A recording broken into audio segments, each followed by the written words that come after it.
Okay, boys and girls, welcome to Fairy Tale Land. All right, now I want you to relax. I'm going to read you a story. Use your imagination. Imagine the characters as I'm reading it. Now, this is from 1812. That's a long time ago, boy. Over 200 years ago. And this is written by the brothers Grimm. You should know them by now. They're from Germany. Okay? And this is called Snow White and the Seven Dwarfs. All right? Dwarfs. Snow White and the Seven Dwarfs. It was the middle of winter, and the snowflakes were falling like feathers from the sky. And a queen sat at her window working, and her embroidery frame was of ebony. That means like a dark wood. And as she worked, gazing at times out on the snow, she pricked her finger, and there fell from it 3 drops of blood on the snow. And when she saw how bright and red it looked, she said to herself, "Oh, that I had a child as white as snow, as red as blood, and as black as the wood of the embroidery frame," meaning the ebony. Not very long after, she had a daughter, with a skin as white as snow, lips as red as blood, and hair as black as ebony. And she was named Snow White. And when she was born, the queen died. Well, that's sad. After a year had gone by, the king took another wife, a beautiful woman, but proud and overbearing, meaning she's very vain and not nice, and she could not bear to be surpassed in beauty by any other. She had a magic looking glass. Now, a looking glass is a mirror, okay?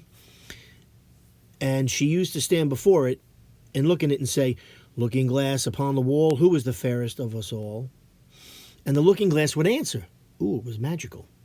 "You are the fairest of them all." And she was contented, for she knew that the looking glass spoke the truth. Now, Snow White was growing prettier and prettier, and when she was 7 years old, she was as beautiful as day, far more so than the queen herself. So one day, when the queen went to her mirror, she said, "Looking glass upon the wall, who is the fairest of us all?" It answered, "Queen, you are full fair. 'Tis true, but Snow White fairer is than you." Uh-oh, now Snow White is prettier. This gave the queen a great shock, and she became yellow and green with envy. And from that hour, her heart turned against Snow White, and she hated her. That's jealousy and pride, not good. And envy and pride, like ill weeds, grew in her heart higher every day, until she had no peace day or night. At last she sent for a huntsman and said, "Take the child out into the woods, so that I may set eyes on her no more. You must put her to death, and bring me her heart for a token." Ooh, now that's cruel. She wants the huntsman to kill Snow White, only because Snow White's beautiful. Not good. She's evil. The huntsman consented and led her away. But when he drew his cutlass to pierce Snow White, meaning a knife, Snow White's innocent heart, she began to weep and to say, "Oh, dear huntsman, do not take my life. I will go away into the wild wood and never come home again." And as she was so lovely, the huntsman had pity on her and said, "Away with you then, poor child," for he thought the wild animals would be sure to devour her. And it was as if a stone had been rolled away from his heart when he did not put her to death. Just at that moment, a young wild boar came running by. A wild boar is a big pig. So he caught and killed it. And taking out its heart, he brought it to the queen for a token. So he fooled the queen, right? He gave the pig's heart instead of Snow White. And it was salted and cooked, and the wicked woman ate it up. Oh, she is a nut, thinking that there was an end of Snow White. Now, when the poor child found herself quite alone in the wild woods, she felt full of terror, even of the very leaves on the trees, and she did not know what to do for fright. Then she began to run over the sharp stones and through the thorn bushes, and the wild beasts after her, but they did not harm her. She ran as long as her feet would carry her, and when the evening drew near, she came to a little house, and she went inside to rest. Everything there was very small, but as pretty and clean as possible. There stood the little tables ready laid and covered with a white cloth, and 7 little plates, and 7 knives and forks and drinking cups. By the wall stood 7 little beds, side by side, covered with clean white quilts. Snow White, being very hungry and thirsty, ate from each plate a little porridge and bread, and drank out of each little cup a drop of wine, so as not to finish up one portion alone. She's so thoughtful. After that, she felt so tired that she lay down on one of the beds, but it did not seem to suit her. One was too long, another was too short, but at last the 7th was quite right, and so she lay down upon it, committed herself to heaven, and fell asleep. She loves God. She's so good. When it was quite dark, the masters of the house came home. They were 7 dwarfs, whose occupation was to dig underground among the mountains. That's what dwarfs do, by the way. When they had lighted their 7 candles, and it was quite light in the little house, they saw that someone must have been in, as everything was not in the same order in which they had left it. The first said, "Who has been sitting in my little chair?" The second said, "Who has been eating from my little plate?" The third said, "Who has been taking my little loaf?" And the fourth said, "Who has been tasting my porridge?" And the fifth said, "Who has been using my little fork?" And the sixth said, "Who has been cutting with my little knife?" And the seventh said, "Who has been drinking from my little cup?" Then the first one, looking around, saw a hollow in his bed and cried, "Who has been lying on my bed?" And the others came running and cried, "Someone has been on our beds too." But when the seventh looked at his bed, he saw little Snow White lying there asleep. Then he took the others, who came running up, crying out in their astonishment, and holding up their 7 little candles to throw a light upon Snow White. "Oh goodness, oh gracious," cried they, "what beautiful child is this?" And was so full of joy to see that they did not wake her, and let her sleep on. And the 7th dwarf slept with his comrades an hour at a time with each, until the night had passed. When it was morning, and Snow White awoke and saw the 7 dwarfs, she was very frightened. But they seemed quite friendly, and asked her what her name was, and she told them. And when they asked how she came to be in their house, and she related to them how her stepmother had wished her to be put to death, and how the huntsman had spared her life, and how she had run the whole day long, until at last she had found herself in their little house. Then the dwarf said, "If you will keep our house for us," meaning like clean the house, "and cook and wash and make the bed and sew and knit and keep everything tidy and clean, you may stay with us, and you shall lack nothing." Not a bad deal. "With all my heart," said Snow White. So she stayed and kept the house in good order. In the morning, the dwarfs went to the mountain to dig for gold. In the evening, they came home. Oh, they're going to be rich, these guys. And their supper had to be ready for them. All the day long, the maiden was left alone, and the good little dwarfs warning her, saying, "Beware of your stepmother. She will soon know you are here. Let no one into the house." Now the queen, having eaten Snow White's heart, as she supposed, felt quite sure that now she was the first and fairest. So she came to her mirror and said, "Looking glass upon the wall, who is the fairest of us all?" And the glass answered, "Queen, thou art of beauty rare, but Snow White living in the glen with the 7 little men is 1,000 times more fair." That stupid mirror squealed on her. Then she was very angry, for the glass always spoke the truth, and she knew that the huntsman must have deceived her, and that Snow White must still be living. And she thought and thought how she could manage to make an end of her. For as long as she was not the fairest in the land, envy left her no rest. At last she thought of a plan. She painted her face and dressed herself like an old peddler woman, so that no one would have known her. In this disguise she went across the 7 mountains until she came to the house of the 7 little dwarfs. And she knocked at the door and cried, "Fine wares to sell, fine wares to sell." Snow White peeped out of the window and cried, "Good day, good woman. What have you to sell?" "Good wares, fine wares," answered she. "Laces of all colors." And she held up a piece that was woven of variegated silk. "I need not be afraid of letting in this good woman," thought Snow White. And she unbarred the door and bought the pretty lace. What a mistake! "What a figure you are, child," said the old woman. "Come and let me lace you properly for once." Snow White, suspecting nothing, stood up before her and let her lace her. The lace goes around, you wouldn't know what this is, but the lace goes around her dress, okay? Women in those days used to wear that. I mean, some women still wear that. It's really German. It's very German. But it's like, you know, your shoelaces, it's like that, but it goes around the waist of a woman on the dress. But the old woman laced so quickly and tightly that it took Snow White's breath away, and she fell down as dead. Ooh, what a nasty woman. "Now you have done with being the fairest," said the old woman, and she hastened away. Not long after that, towards evening, the 7 dwarfs came home, and were terrified to see their dear Snow White lying on the ground, without life or motion. They raised her up, and when they saw how tightly she was laced, they cut the lace in 2. Then she began to draw breath, and little by little she returned to life. When the dwarfs heard what had happened, they said, "The old peddler woman was no other than the wicked queen. You must beware of letting anyone in when we are not here." And when the wicked woman got home, she went to her glass and said, "Looking glass against the wall, who was the fairest of us all?"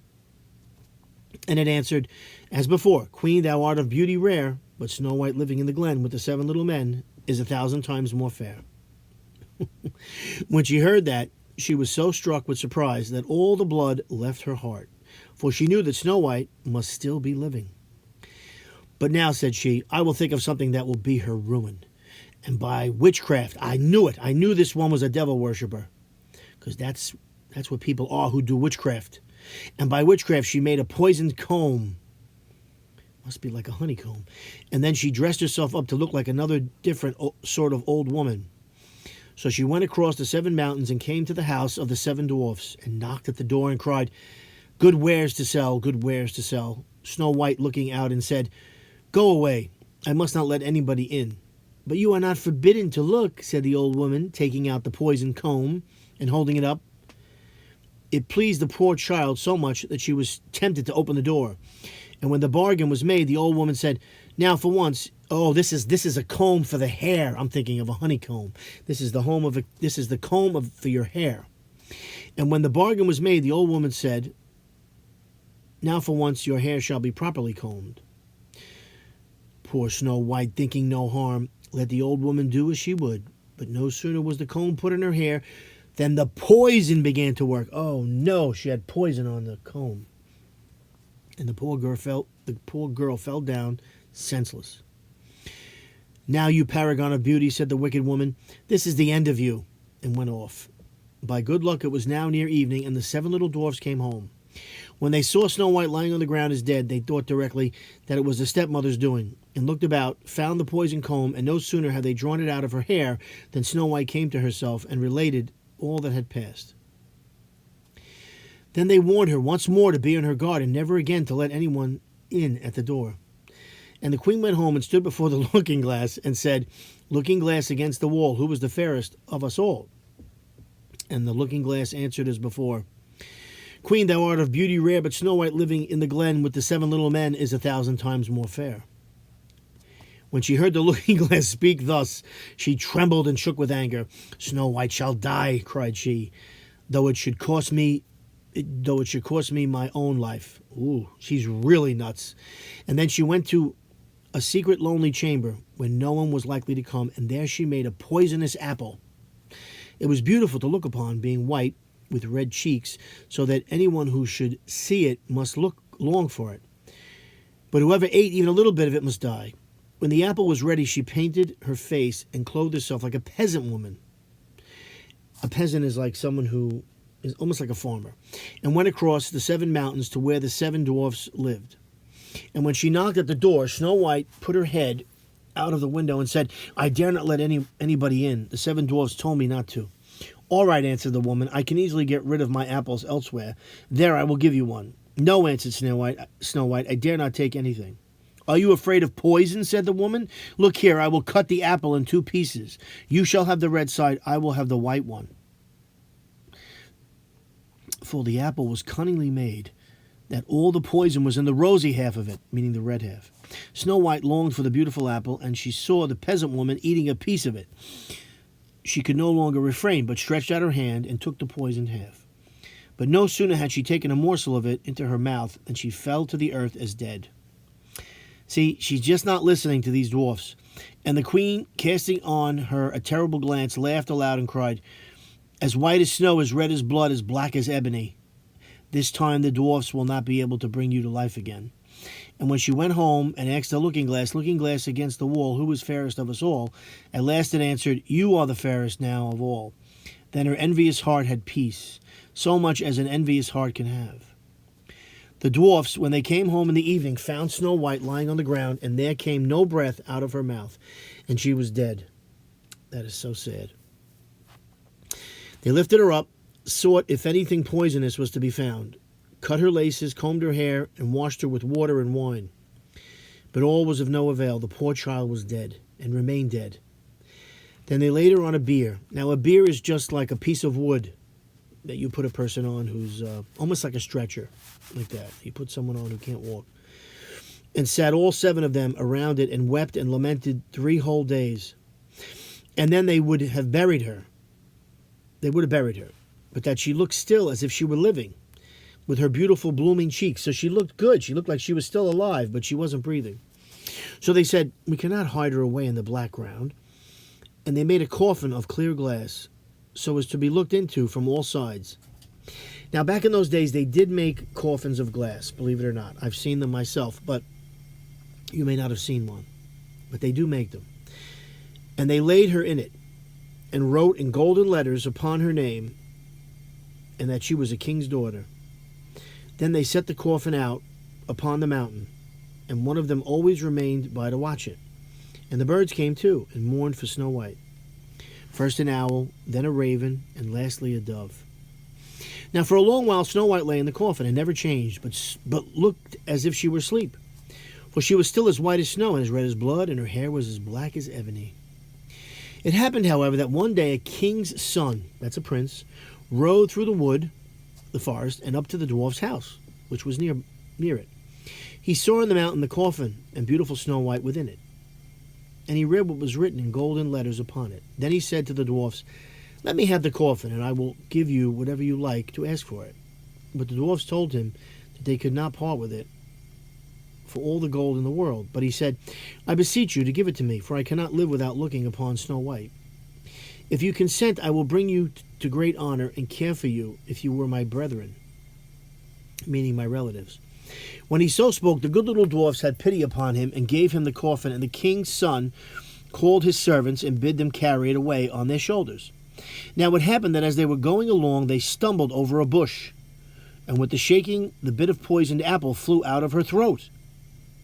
It was not long before she opened her eyes, threw up the cover of the coffin, and sat up alive and well. Oh dear, where am I? Cried she. The king's son answered, full of joy, you are near me. And relating all that had happened, he said, I would rather have you than anything in the world. Come with me to my father's castle, and you shall be my bride. And Snow White was kind, and went with him. And their wedding was held with pomp and great splendor. So they had a nice wedding. But Snow White's wicked stepmother was also bidden to the feast. And when she had dressed herself in beautiful clothes, this woman is crazy, she's still trying to kill her. She went to her looking glass and said, Looking glass upon the wall, who is the fairest of us all? The looking glass answered, O queen, although you are of beauty rare, the young bride is 1,000 times more fair. Then she railed and cursed, ooh, this woman is crazy, and was beside herself with disappointment and anger. First she thought she would not go to the wedding, but then she felt she should have no peace until she went and saw the bride. And when she saw her, she knew her for Snow White, and could not stir from the place for anger and terror. For they had red-hot iron shoes, in which she had to dance until she fell down dead. Good riddance to the evil queen. So she went into these shoes that were very hot, and she died. The end. So it shows that good overcomes evil, right? Because Snow White lived, even though she poisoned her twice. The first time she tried to strangle her, and she lived. And the wicked stepmother got what was coming to her. See, if you do evil, it comes back to you. And this wicked stepmother, boy, she did evil, and it came back to her. So don't be upset that she's gone, all right? Be happy for Snow White that she lived, and that she's going to be a queen herself one day. And the little dwarfs will come to live with them in the castle. That's it. I hope you enjoyed that. I will see you next time.